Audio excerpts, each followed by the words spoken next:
নমস্কাৰ। কবিতাৰ শিৰোনাম দিহিং পাটকাই বিননি। কবি দিব্যধৰ গগৈ। আবৃত্তি ঝৰ্ণা বৰপাত্ৰৰ।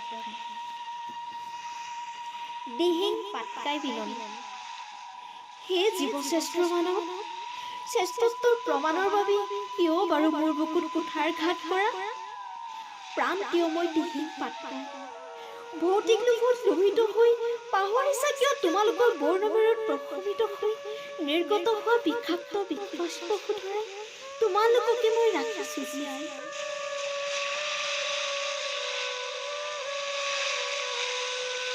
অতীতৰ আমাজত মই এতিয়া দিহিং পাটকাই। তোমালোকৰ প্ৰতিটো উশাহত সমল যোগান ধৰি আহিছিলো শীতল অক্সিজেন নিগৰাই। হৰিণ সুগৰি ধনে চাই থাক প্ৰাধান্যতাৰে ভৰপূৰ মোৰ বক্ষস্থল।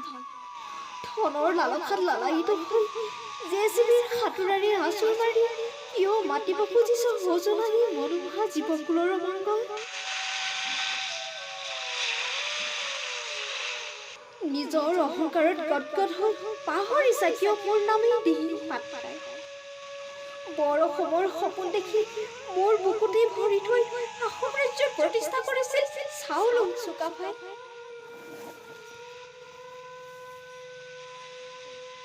নাভাবানে এবাৰ বল্ডুজাৰৰ বিকট চিঞৰত সাৰ পাই নুঠিবনে চাওলুং চুকাফাৰ অতৃপ্ত আত্মাই? চিৰাচিৰ কৰি মোৰ বুকুৰ বনানী ৰক্তাক্ত কৰিব খোজে হৃদয়ৰ তন্থী আধ্যাত্মিকতাৰ ললন লালাখাত পঞ্জীভূত হৈ ক্ষত বিক্ষত কিয় কৰা মোৰ সেউজীয়া উপকূল? আদিম সৃষ্টিৰ ধ্বংসৰ অৱশ্যে পশুকাৰ ভুগিছা পৰিণাম, তথাপিও কিয় বাৰে বাৰে অহংকাৰত আস্ফালিত হৈ কৰিব খোজা জীৱশ্ৰেষ্ঠৰ মুস্কুলীয়া প্ৰমাণ?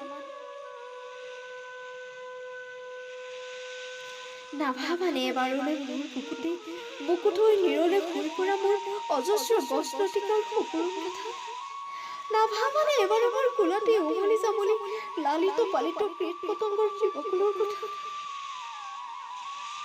মোৰ অবিহনে বাৰু কেনেকৈ গাঁঠিব সিহঁতে জীয়াই থকা বৰ্ণিল সোণোৱালী মালা?